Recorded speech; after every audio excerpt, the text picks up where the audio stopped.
You should take a look at the job description to understand what teamwork actually means for your specific role, because, for example, in the case of an SDE, of an entry-level SDE, this will most likely mean to be helpful and to work hard to keep all stakeholders of the project happy.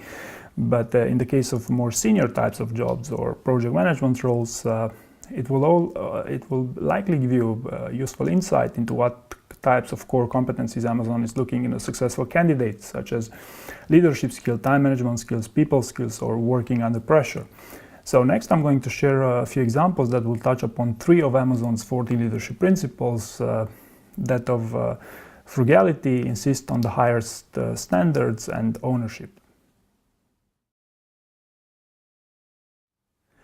I believe the best example here would be to talk about the time when I was leading a team of multicultural developers, and the particularly challenging part of the job is that they were located overseas. So for this, I always had to had some extra level of precaution that they remain motivated and that they would meet the project's goals.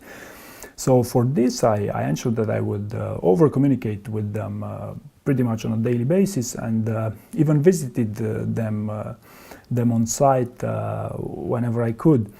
Now, also interesting to note here is that we kept communication. We actually designed a custom project management tool just in order to be as clear as possible on the goals that had to be achieved and on the status update as well. Now, another advantage of using text versus video calls is that the communication is trackable, and this helps a lot in clarifying all sorts of discussions, and basically to do evidence-based rationing here. Now, I've done this quite successfully, I should say, for around 5 years with that team alone, and I found that if in the beginning it was a bit challenging to communicate and to have a clear set of expectation, in the end it proved to be a major improvement and a major reason for our projects becoming ever more successful, because otherwise if the communication wasn't good, then that would have inevitably meant misunderstanding and a possible delay. So this example is good because it's a relevant experience of my project management skills and my communication skills within team context. And what's interesting here is to see how I placed the ownership principle at Amazon, and this is essentially because I looked at we put a lot of emphasis in project management tools, which if you design the software just to handle the communication for your own team, that means you actually work long term. And also in the results section of the business, notice how I emphasized that this was actually profitable for the business itself. So it wasn't that I was a great communicator, but the results would also show it. So probably also another leadership principle that you may want to emphasize here would be to deliver results, right, within this outsourcing context. So it's even more relevant for this principle of delivering results with the right quality.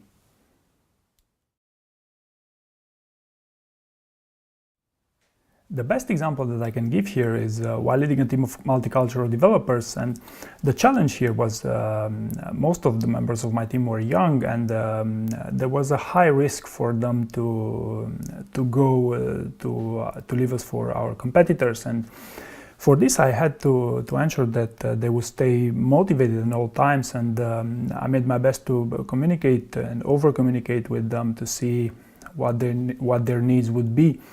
And I found that communication and motivation alone wasn't enough, so I did my best to predict that they would be looking at an 8% increase every 6 months, plus bonus for exceptional performance. And I believe things went quite well in that particular situation. Of the 7 members of our team, 5 stayed with me for the whole project duration of 5 years. Now, the main reasons why an interviewer would ask you about your negotiation skills is because they want to see whether your communication style gains agreement and acceptance in general. Now, also interesting to note here is how I over-communicated, and not only that, but I predicted my teammates' needs here. And if there's one word that's very important to retain within this team environment and with these all behavioral questions related to teams at Amazon, that is diplomacy. So if you use diplomacy, if you showcase your diplomacy while answering behavioral questions, you always have a safe net, right? So even if your example is not an extraordinary one, even if you forget something, if you show diplomacy, then you can take it from there, and the follow-up questions could basically fix your eventual problems. One of my clients is in the art gallery business, and I'm in charge of managing their digital presence and communication, essentially to manage their websites, their social media, and to send their newsletters. Now, as you'd expect, this type of work is not particularly technically challenging. However, there are some special needs related to this project. For instance, as you'd expect, artists are not the most tech-savvy people, so you would have to ensure that they would send their invitations in a proper format, not in low resolution, and there will always be all types of mistakes they would do within their digital content. So I have to ensure a high degree of quality here within our communications. Now, another thing we've done to ensure that everything would work out smoothly is that we design custom processes, such as we have common calendars with the owners to see what's going on at every point, and we also have extended deadlines and time frames for addressing certain issues. We have deadlines by which we have to publish some information on social media, through the newsletter, and on the website, and things are working quite well for them. They just opened a second arts gallery downtown. Now, this example might seem a bit too general for some of you, but I've done so on purpose because this is a success story for me, and any follow-up questions that might arise here would actually ensure that I score even more points on this same topic. Now, another thing that worthwhile mentioning here is that all the facts presented here, the fact that they opened the second gallery, are easily verifiable. They're only a few clicks away and could be done even during the loop if you want. And again, this would score significant points to my advantage because they would verify me. Now, last but not least, notice how I emphasize the action part of this star answer, because in the beginning I mentioned the qualitative analysis, if you want, because the answer, the content provided by the artist is not the best, and then the quantitative approach by setting up systems in place such as common calendars and everything else. That is a data-driven approach in this context. Now, maybe it's time to challenge yourself. So here are some examples of questions that you may use that are on the same topic, and I would very much encourage you to test your abilities by answering them right now.